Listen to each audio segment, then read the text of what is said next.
Viene ahora la conferencia sobre brecha digital y políticas de inclusión. Está a cargo del magíster José Luis Corica, director de Relaciones Internacionales de la Fundación Latinoamericana para la Educación a Distancia de la Argentina.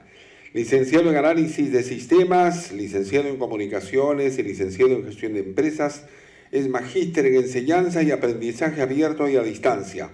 Director de la revista científico-educativa Cognición y coordinador general de los Congresos Iberoamericanos de Calidad en Educación a Distancia.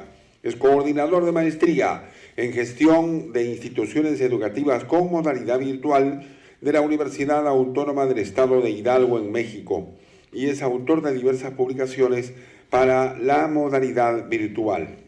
Brecha digital y políticas de inclusión. Desde la República Argentina, el magíster José Luis Corica. El aplauso para recibirlo.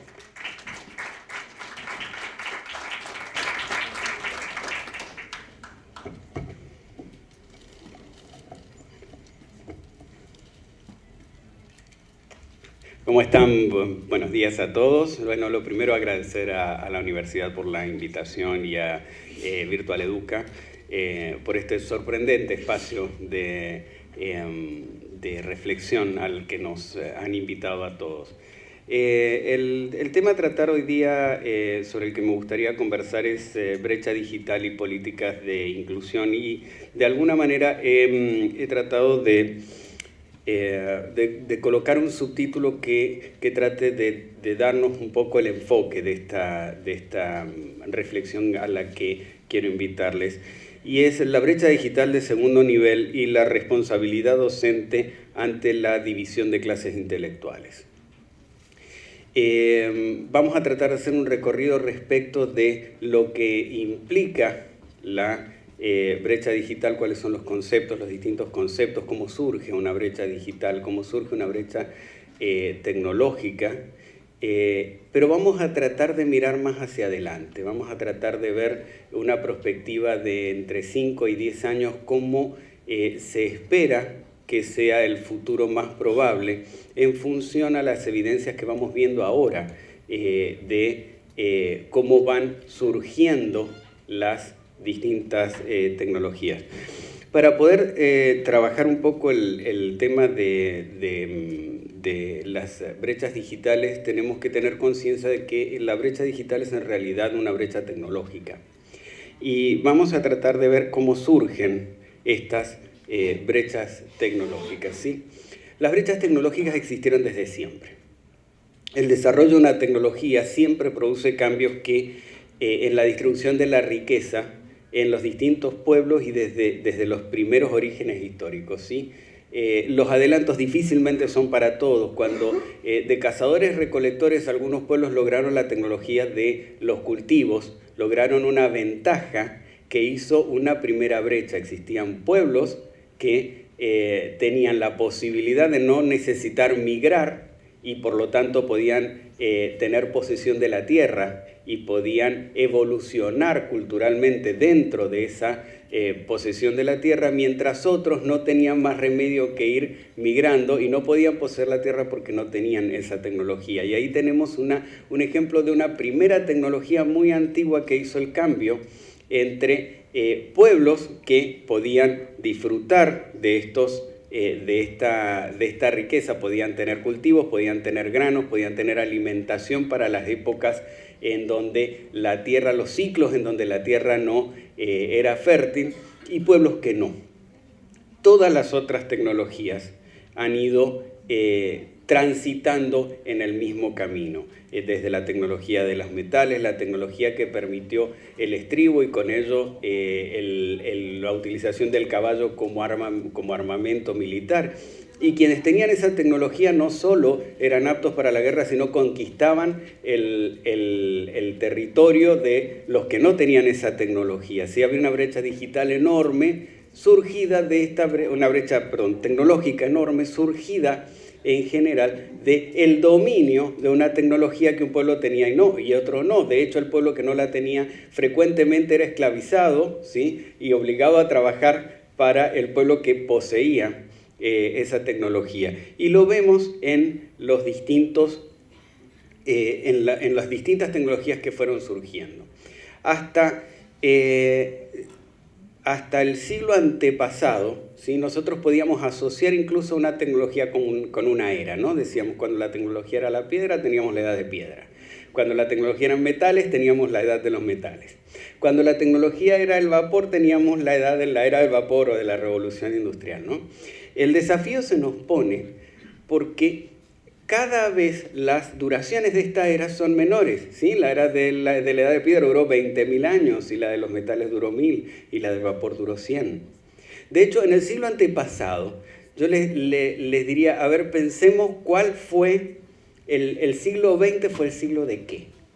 ¿Cuál de las tecnologías de desarrollo del siglo XX fue realmente la que merece identificar al siglo? Algunos dicen que fue la electricidad, ¿sí? El cambio de la fuerza motriz de vapor a la fuerza motriz eléctrica. Otros dicen que no, que fue la era del petróleo, que el siglo XX debe ser visualizado como la era del petróleo. Hay algunos que dicen que fue la electrónica la que hizo el verdadero cambio. Otros que fue la televisión, que es el siglo de la televisión porque fue lo que impactó más en el cambio sociológico. Otros dicen que fue la computadora, ¿sí? Con su surgimiento inicial y su desarrollo final. Otros que fue la farmacoquímica, ¿sí? Que permitió cambiar la esperanza de vida. Fíjense ustedes en la diferencia de esperanza de vida de la raza humana a principios del siglo XX y a final del siglo XX. Otros dicen que la ingeniería genética, ¿sí? Que es en realidad el gran descubrimiento que va a ser una bisagra en las tecnologías de la humanidad. Son tantos los cambios que se comporta como una espiral centrípeta, ¿no? Va dando vueltas, pero cada vez las vueltas son más rápidas. Fíjense ustedes, por ejemplo, que de la ingeniería genética duplica su conocimiento científico cada 18 meses. Sabemos hoy de ingeniería genética el doble de lo que sabíamos hace 18 meses atrás. Y se supone que la próxima duplicación va a ser dentro de 12 meses.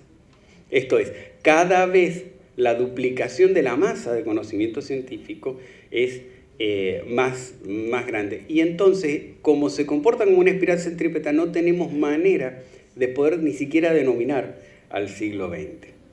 De todas maneras, la brecha digital, ¿sí? Como la diferencia entre el concepto simple de brecha digital. Hay muchos conceptos, muchos autores manejan distintos conceptos, pero vamos al concepto simple de brecha digital, que es la diferencia entre quien tiene acceso a las tecnologías de información y comunicación y quienes no, básicamente quienes tienen acceso a Internet y quienes no lo tienen. Se comporta como cualquier otra brecha, y en esto los invito a tratar de mirar las brechas desde el punto de vista conceptuales, ¿no? Las brechas poseen una dinámica cuantitativa y una dinámica cualitativa. La dinámica cuantitativa modifica la cantidad de productos de una tecnología y tiende a incluir, en tanto que la dinámica cualitativa tiende a excluir, ¿sí? A crear productos nuevos que crean una nueva brecha tecnológica. Así, surgida una tecnología, lo que ocurre es que cuantitativamente, por costos de escala, empieza a descender de precio. Y naturalmente la tecnología que cuando surge excluye y es para unos pocos, empieza a ser una tecnología para todos. Este es el efecto cuantitativo o de evolución cuantitativa. Existe un efecto de evolución cualitativa. Una vez que surge una tecnología y empieza a generalizarse, a través de ella se mejora y surge una tecnología nueva. Y esta es la que crea una nueva brecha, ¿sí? Entonces es un proceso que se va cerrando por efecto cuantitativo y se va abriendo como nueva brecha como un efecto cualitativo. Un ejemplo para ponerlo en claro, ¿sí? Todos se acuerdan de los viejos celulares. Cuando surgieron los viejos celulares, que son como el que está allá arriba, ¿sí? Era un servicio absolutamente exclusivo. Solamente la gente de mucho poder económico podía tener esa nueva tecnología. Esa nueva tecnología evolucionó, ¿sí? Cuantitativamente. Empezaron a producirse aparatos que utilizaban la misma tecnología, pero cada vez más baratos, ¿sí? Y tenemos ahí a la izquierda una gentileza de Nokia que le tomamos de la web, mostrando la evolución de los propios aparatos en una misma línea. Sí, aparatos cada vez más versátiles, cada vez pasaron de analógicos a digitales, de digitales empezaron a achicarse y cada vez se achicaron más. Y empezaron a evolucionar cuantitativamente hasta que en este momento, digamos, sobre la población integrada socialmente, ¿sí? La población con necesidades básicas satisfechas, cualquiera puede tener acceso a la tecnología celular. Uno lo ve, incluso la gente que se dedica a la misma construcción, ¿sí? El albañil, el ceramista, el plomero, todos tienen su celular como herramienta de trabajo. Esto es, el efecto cuantitativo hizo que fueran descendiendo de precio las tecnologías hasta volverse una tecnología que estuviera al alcance de todos. Lo mismo ocurrió con la tecnología de los mensajes de texto, ¿sí? Apareció la tecnología de los mensajes de texto y apareció como una especie de brecha. Había celulares que lo tenían y celulares que no. Los que lo tenían eran caros, los que no eran celulares más baratos, ¿sí? Hoy día yo los desafío a ustedes que vayan a cualquier empresa a tratar de comprar un celular que no tenga mensajes de texto. No se lo van a vender, básicamente porque no hay, ¿sí? La tecnología de mensaje de texto descendió a tal punto que viene integrada por defecto en cualquier dispositivo celular. Por otro lado, cualitativamente los celulares evolucionaron hacia los otros celulares que tenemos de este lado, ¿sí? Que son los smartphones, o celulares que tienen conectividad a internet, celulares que tienen capacidades de conexión a través de la web. Y estos son los que crearon la nueva brecha. Entonces aquí vemos, cualitativamente evolucionó el celular y este celular es para pocos. Hoy día, 20%, lo leía en el diario de Perú ayer, 20% de las ventas de celulares aquí en Perú son de smartphones, ¿sí? O sea, una tecnología que viene descendiendo de precio y por lo tanto se vuelve una tecnología para todos. ¿Cuánto tiempo va a pasar hasta que todos los celulares, la tecnología de navegación, de procesador, de capacidad de procesamiento y de conectividad Wi-Fi venga integrada en todos los chips de todos los celulares y pase con los celulares con conectividad a internet lo mismo que pasó con los celulares con SMS? Muy poquito, lo más probable es que sea una cosa que se dé en los próximos 4 o 5 años. En consecuencia, lo que va a ocurrir es que de la población que tiene sus necesidades básicas satisfechas, que está integrada, que tiene acceso al común de los dispositivos tecnológicos, el 100% de los que tienen capacidad de comprar un celular van a tener un celular con conectividad a internet. Por otro lado, vemos los esfuerzos a nivel nacional, a nivel municipal, a nivel regional, por dotar de internet y de puntos de acceso a las escuelas. Empezaron por los malls, siguieron por los shopping centers, las plazas de negocio, las plazas de recreación y en muchas ciudades tienen zonas de cobertura ya en la propia ciudad. El municipio pone un internet barato disponible. Esta tendencia se va a consolidar en todos lados y entonces vamos a cerrar la brecha digital. Lo esperable, ¿sí? Es el cierre de la brecha digital como brecha digital de acceso. ¿Y esto por qué es importante? ¿Sí? Porque si bien hay muchos conceptos de brecha digital, hay un profesor que se llama Barsauer, un profesor americano, que hizo un estudio de cuáles eran los consensos básicos que existían respecto a la brecha digital, y son 3, ¿no? Él menciona que emerge hoy una nueva economía basada en la información y una nueva sociedad que se configura como red. Y en esto tienen consenso todos los autores. El segundo consenso es que esta nueva sociedad, el rol de las tecnologías es crucial en todos los aspectos.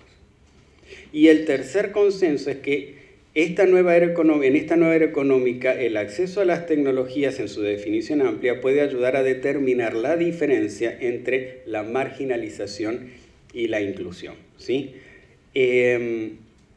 La perspectiva lo que nos dice es que la brecha digital tiende a cerrarse. La brecha tecnológica no, la brecha tecnológica va a seguir, pero no tiene la misma relevancia la brecha tecnológica que la brecha digital. El hecho de que existan dispositivos nuevos o más veloces, el hecho de que salgan como van a salir el año que viene los celulares con capacidad de realidad ampliada, ¿sí? Esto que uno pone una foto de un espacio y le aparecen capas arriba de la foto, pues la reconoce, entonces aparece, uno dice, quiero ver los departamentos que estén en alquiler, y entonces le muestra los departamentos que están en alquiler son la misma fotografía que tomó, y si uno lo toca le aparece el website del vendedor y el Facebook del vendedor y el Skype para hablar con el vendedor, y la visita guiada con el video del departamento, y todas estas capas, digamos, de realidad enriquecida sobre la realidad real, que van a crear otra brecha tecnológica. O sea, siempre va a haber brecha tecnológica. Pero esto no genera exclusión. La era de la exclusión digital es una era que va a cerrar. Se han visto acá muchos, sobre todo ayer, en las exposiciones de ayer, muchos esfuerzos para llevar las tecnologías a todos lados, ¿sí? La brecha digital en realidad se va a cerrar. Lo que no se va a cerrar es la brecha tecnológica. Ahora, existiendo la brecha digital, cerrada la brecha digital, este cierre no implica la panacea que estamos todos esperando. No significa que automáticamente vayamos a tener una igualación y vayamos a cerrar las brechas sociales, ¿sí? Y la división de clases. Ahí hay algo que no están dando en esto. Surge una brecha digital, que es lo que se llama, los autores están estudiando como brecha digital de segundo nivel, ¿sí? Es tratar de mirar un poco más allá, es la brecha digital que viene. Definen a la brecha digital de segundo nivel como la diferencia en bagaje intelectual y cultural que surge entre los miembros de una sociedad en función a la calidad de los contenidos digitales a los que acceden y a los hábitos y criterios de uso de la tecnología. Lo que va a ocurrir en los próximos 5 años es que vamos a estar todos conectados, ¿sí? Pero no todos consumiendo la misma calidad de contenidos. Esto nos va a llevar a dos perfiles que, si alguno de ustedes está trabajando con tecnologías en el aula, si alguno de ustedes está trabajando sobre todo en colegio secundario en los primeros años de la universidad, van a ver las primeras evidencias o los primeros brotes, le diría, de estos dos perfiles. Va a existir un perfil de quien es intelectualmente rico, ¿sí? Gente que va a utilizar, o estudiantes que van a utilizar estas tecnologías para enriquecerse y para aprender en Internet. ¿Quién es el intelectualmente rico? Es un individuo que tiene conocimiento de su pasado, como tiene conocimiento de su pasado, tiene vínculo con su tradición, está motivado por lo interesante, encuentra lo valórico en la excelencia, valida la información que recibe de Internet o que encuentra en Internet, construye nuevos niveles de información a través de la información que va recibiendo, transforma esta información en conocimiento, la propia, la resignifica, genera mecanismos para la aplicación de este conocimiento en su propio proyecto para generar su propia proyección, crea las condiciones para que las cosas ocurran, sabe que son procesos y entonces tiene que crear las condiciones para que ocurran en su vida las cosas que quiere que ocurran, y tiene su desafío en el logro, ¿sí? Lamentablemente vamos a encontrar otro perfil. Este es el resultado de la brecha digital de segundo nivel, estos dos perfiles. Un perfil de intelectualmente rico, un perfil de intelectualmente pobre. Alguien que vive en un eterno presente, alguien que conoce su pasado y tiene proyectos para su futuro. Alguien que valora lo excelente, alguien que valora lo novedoso, ¿sí? Alguien que valida la información, alguien que asume la información. Alguien que construye nuevos niveles y transforma esa información en conocimiento, y alguien que prioriza la cantidad de datos novedosos o anecdóticos y reemplaza la información con nueva información. Alguien que genera mecanismos con ese conocimiento para su propio proyecto y generar su proyección. Alguien que sostiene que los proyectos vendrán más adelante en su vida. Alguien que crea las condiciones para que ocurra lo que quiere que ocurra, y alguien que centra su estrategia en ir adaptándose al presente. Alguien que encuentra desafío en el logro y el otro perfil que encuentra el desafío en combatir el aburrimiento. La cantidad de personas de un perfil y de otro perfil van a generar la nueva brecha, la nueva división de clases. La división de clases que viene no es una división de clases basada en el capital, en el acceso al capital. Es una división de clases basada en el conocimiento. Es una división de clases basada en lo que es capital intelectual, que indudablemente va a terminar redundando en una diferencia de clases económicas. Pero la diferencia de clases económicas no va a ser por la tradición, no va a ser por el poderío económico con que tienen su devenir, sino muy por el contrario, como consecuencia de su capacidad de generar proyectos, de generar riqueza, de aportar a una sociedad por el perfil o el capital intelectual, por el conjunto de intereses que se tienen. De alguna manera conversábamos con los otros ponentes hoy día a la mañana una reflexión que me chocó mucho y que la comparto con ustedes. Decíamos, todos sabemos que cuando escribimos correos y empezamos a navegar por internet y utilizamos un buscador como Google, las búsquedas y la información y las propagandas que nos muestran están relacionadas con lo que hemos estado haciendo. O sea, todos encontramos que cuando empezamos a hacer correos para esta visita a Perú y en la búsqueda que hoteles, que esto, que el otro, empezaron a aparecer publicidades de viajes a Perú. Sorprendentemente, digamos, Google detectó que nosotros teníamos interés y pasábamos para esto. En las búsquedas pasa lo mismo. Si nosotros buscamos, digamos, de manera continua sobre ciertos intereses, los resultados que nos da el buscador están relacionados con esos intereses. Lo cual me llevó a pensar esta mañana, aún la brecha digital va a ser, la brecha de segundo nivel va a ser peor. Porque el individuo que busca cosas trascendentes o que busca cosas interesantes, cuando haga búsquedas en internet, el buscador le va a devolver resultados sobre cosas interesantes, sobre cosas trascendentes. Y el individuo que pase 3 o 4 años buscando cosas anecdóticas, cuando haga una búsqueda, ni siquiera la internet le va a devolver resultados sobre cuestiones trascendentes, sino sobre cuestiones divertidas, sobre cuestiones anecdóticas. Entonces se va a profundizar aún la misma internet, que se supone que es la misma para todos, va a ser una internet rica en contenidos para uno y una internet pobre en contenidos para otro. ¿Cómo se cierra esta brecha digital?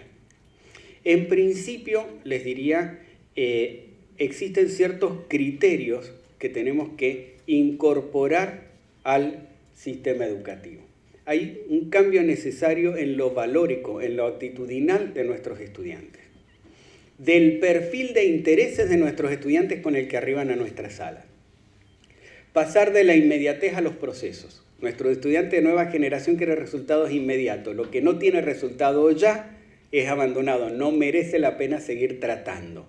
Y existen saberes que para poder ser construidos requieren de un proceso, ¿sí? Nadie se puede volver médico en una tarde, nadie se puede volver un abogado o un matemático en una tarde o un ingeniero en una tarde. Pasar del resultado fácil al fruto del esfuerzo, del abandono temprano a la perseverancia, del cómo hago para hacer funcionar algo al cómo funciona algo.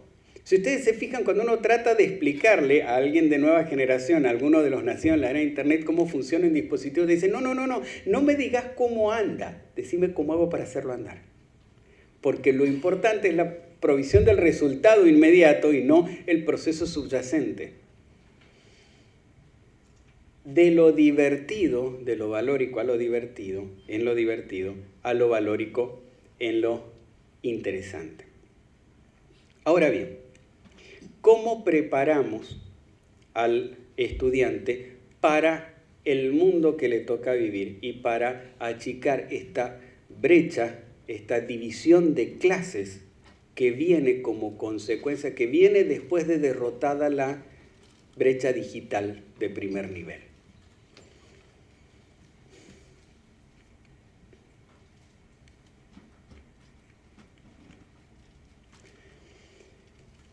Debemos preparar al estudiante para su mundo. Pensemos esto por un ratito. Los ingresantes a la universidad de 2012 van a ser profesionales en el 2019 y van a trabajar hasta el año 2060. Los que están ingresando este año. Los que ingresan a la secundaria este año van a ser profesionales en el 2027 y van a trabajar hasta el 2070. Los ingresantes de la primaria, de la escuela de los que están ahora en el jardín, ¿no? Van a ser profesionales graduados en el 2034. Y van a trabajar hasta el 2080, por lo menos hasta el 2080. ¿Cómo va a ser el mundo del 2030? ¿Cómo los preparamos? Y la verdad que los seres humanos hemos sido bien torpes para adivinar el futuro, ¿sí? Si a nosotros nos hubieran dicho, a mí mismo, que ya trabajaba con las primeras armas de la informática, ¿sí? Allá por hace 6.000 días atrás, ¿sí? La Internet es muy joven. Pensemos que Internet tiene 6.000 días. Es la nada mismo. Y los cambios que ha producido en la sociedad y en la manera en que nos comunicamos y la manera que nos conducimos. Si a mí me hubieran dicho que iba a existir una computadora 24/7, todos los días prendida, a prueba de fallos, ¿sí? Que iba a estar disponible siempre y que iba a tener fotos satelitales de todo el planeta, hasta 100 metros de altura, y que iba a tener la dirección de las calles y los hoteles que estaban allá adentro, y los monumentos, y fotografías de los monumentos, y videos de cada uno de los monumentos, y de que cada cosa que se iba produciendo se iba a ir incorporando, iba a tener 100.000 fotografías nuevas cada día. Yo hubiera dicho por lo menos dos cosas, ¿sí? La primera, que no era posible desarrollar una tecnología para una computadora de ese tipo. Y la segunda, que no iba a haber nunca dinero para poder hacer una computadora de ese tipo. Y sin embargo, una computadora de ese tipo existe, ¿sí? Se llama Google Maps y encima es gratis, ¿sí? Tenemos el acceso a esa información de manera gratuita. No supimos ver como humanidad, todos los que estamos acá, el advenimiento de la Internet. No pudimos verla. Y estamos preparando el sistema educativo para una cosa que no pudimos detectar. Tampoco pudimos detectar las redes sociales. Ustedes saben cuánto tienen las redes sociales como fenómeno. 7 años. No tienen nada. Y han cambiado fundamentalmente criterios importantísimos, como por ejemplo el criterio de privacidad de al menos 2 generaciones. La concepción de la privacidad, la división entre la vida privada y la vida pública, que tienen las 2 generaciones, digamos, posteriores a la nuestra, a los inmigrantes digitales, es muy distinta de la que teníamos nosotros. Para nosotros teníamos una conciencia muy clara de qué cosas eran privadas y qué cosas eran públicas, qué cosas se compartían y qué cosas no, qué cosas eran fotografías que eran privadas y qué cosas eran imágenes que podíamos compartir, ¿sí? Las nuevas generaciones no. Las nuevas generaciones, si ustedes se fijan, no tienen esta división. Y no supimos verla. No supimos ver. Y las redes sociales, vaya que han cambiado. Vaya cualquiera de los que están trabajando en marketing comunicacional y se dan cuenta que hoy día, si vamos a hacer una campaña de prevención de SIDA, ¿sí? Y la queremos hacer por los diarios, no vamos a llegar a nadie, porque los individuos de riesgo, que son los adolescentes que comienzan su sexualidad, no leen el diario, ¿sí? Si no lo hacemos por una red social, vamos a tirar nuestro dinero en hacer una campaña de prevención. ¿Cómo preparamos entonces un individuo para el 2030, el 2040, el 2050, que va a tener que trabajar hasta el 2060, hasta el 2070, en un mundo del que no sabemos? Mira, lo primero que deberíamos hacer es abandonar la soberbia de la certeza curricular. Bajarnos del atril de decir nosotros sabemos lo que necesita saber quien vaya a ser profesional. Porque no sabemos cómo va a ser el mundo en el que va a trabajar ese profesional. No sabemos cómo va a ser la realidad. Hacer diseño curricular hoy día es hacer ciencia ficción. Hacer diseño curricular es tratar de preparar un individuo que lo vamos a mandar a otro planeta, ¿sí? Y de ese otro planeta no sabemos nada. Lo único que sabemos es que su mundo va a ser distinto, que ese planeta va a ser distinto. El mundo del 2034, en general, lo que podemos saber es que va a ser ahí tengo un problema este. Es que va a ser distinto al nuestro, porque nuestro mundo de hoy es muy distinto al mundo de hace 15 o 18 años atrás. Y lo otro que sabemos es que va a ser dinámico, que va a ser cambiante. El mundo de ellos va a ser cambiante. Como es este mundo, esa tendencia no se va a acabar. Y creo que son las dos presunciones básicas que podemos tener respecto del diseño curricular. Si tuviéramos que preparar, ¿sí?, a alguien para un escenario de ese tipo, le diría, lo primero que deberíamos tratar es de crear capacidades, ¿sí? Capacidad de observación, de clasificación, de comparación, de identificación de variables, de construcción de relaciones entre las variables, de jerarquización, de análisis, de síntesis, de diagnóstico, de dimensionamiento, de validación de las fuentes de información, de relacionar los hechos actuales con los hechos pasados. Ahora pensemos, la mayoría de los que estamos acá somos docentes. ¿Cuáles de estas capacidades tenemos orientadas nuestra currícula para desarrollar? ¿Hasta dónde cuando enseñamos matemática o física o química? ¿Hasta dónde cuando enseñamos geografía o historia? ¿Hasta dónde cuando enseñamos computación o castellano? Estamos desarrollando estas habilidades. Porque lo único que podemos tener certeza es que las habilidades trascendentes son estas. Y entonces, de alguna manera, debemos generar una nueva didáctica que esté orientada hacia, sin el abandono de contenidos, el poder prepararlos con las herramientas para su mundo. Existe un desafío adicional, la construcción de aprendizajes de los estudiantes nacidos en la era de Internet es sustancialmente distinta a la forma de construcción de aprendizaje que hacíamos nosotros, ¿sí? Nuestros destinatarios son nativos digitales. Esto quiere decir que hablan el lenguaje de las tecnologías desde su nacimiento. A los inmigrantes digitales se nos nota que es la segunda lengua. La hablamos con acento, ¿sí? Hablamos esta segunda lengua digital con acento. Ellos llegan al jardín de infantes con 3.000 horas de manejo de dispositivos electrónicos. Llegan a la primaria, ¿sí?, llegan a la secundaria con 10.000 horas de manejo de dispositivos digitales. 10.000 horas se supone que es el tiempo que demora en hacerse un experto, en hacerse un cirujano, en hacerse un piloto de jet. Llevan 10.000 horas trabajando en esas tecnologías. Cuando llegan a la universidad llevan 20.000 horas construyendo aprendizajes en tecnologías. Los cambios implican un cambio también de lenguaje, ¿sí? Y cuando ocurren cambios, no es la primera vez que hacemos un cambio de lenguaje. Sí, Galileo Galilei, a Galileo le hicieron el juicio por dos cosas, no solo por el cambio del geocentrismo, ¿sí?, que desafiaba los postulados de la Iglesia, sino porque se atrevió a hacer ciencia en italiano y no en latín.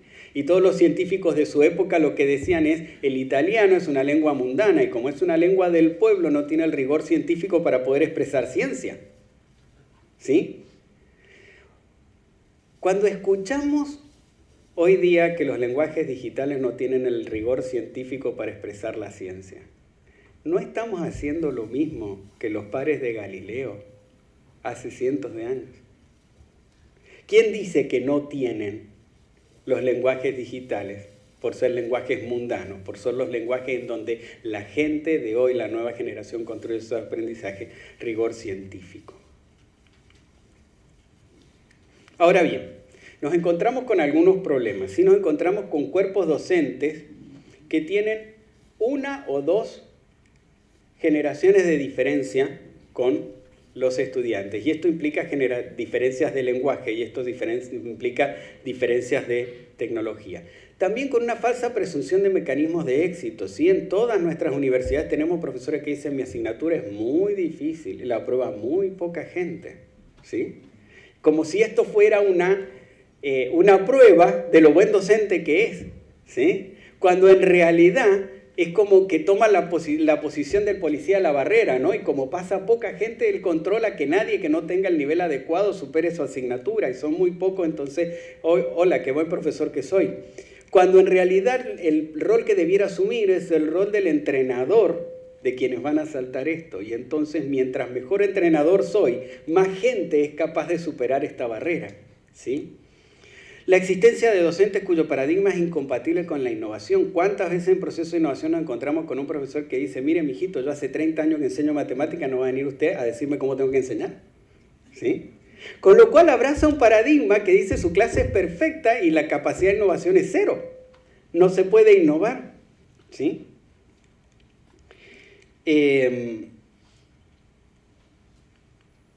Existe entonces la necesidad de hacer un cambio en los paradigmas, ¿sí? Y acá voy a citar a Ramón Ferreira, un colega y amigo personal cubano que trabaja en la Nova Southeastern University. Y él en uno de sus libros dice, podemos pasar del aprendizaje lineal a los nuevos ambientes de aprendizaje, de la enseñanza memorística a la construcción social del conocimiento, del aprendizaje competitivo al aprendizaje cooperativo, de la enseñanza individualista a la interdependencia social, del maestro transmisor al maestro mediador, del aprendizaje escolar al aprendizaje para toda la vida, del aprendizaje por obligación al placer por aprender, del aprendizaje centrado en el maestro o en el contenido al aprendizaje cuyo centro es el desarrollo personal y profesional del alumno.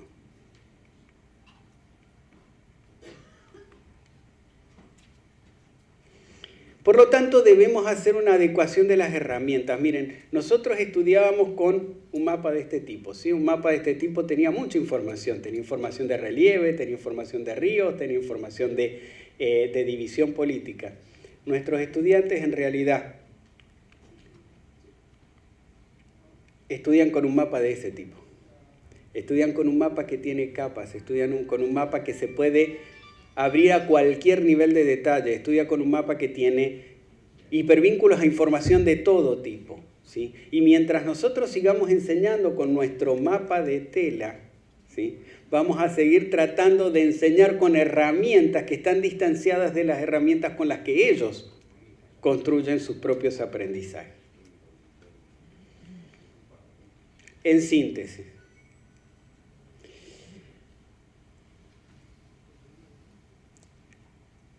toda tecnología crea una brecha. Históricamente fue así y va a seguir siendo así. Las brechas tienen una dinámica cualitativa y una dinámica cuantitativa. La dinámica cualitativa tiende a excluir, a crear nueva brecha.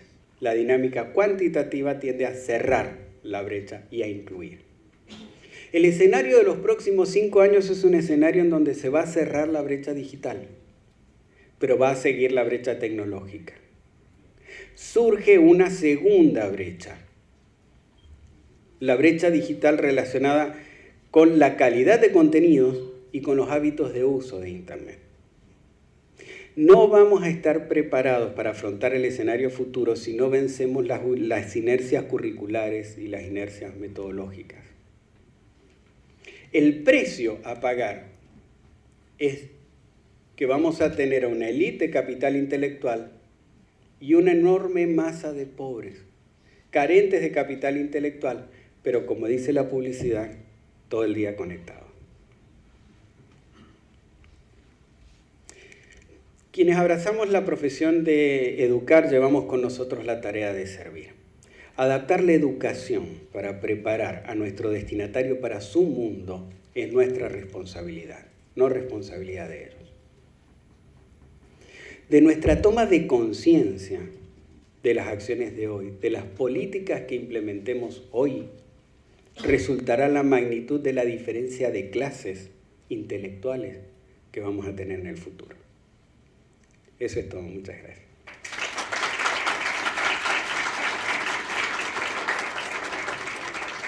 De la Universidad Autónoma del Estado de Hidalgo en México y es autor de diversas publicaciones para la modalidad virtual. Brecha digital y políticas de inclusión. Desde la República Argentina, el magíster José Luis Corica. El aplauso para recibirlo.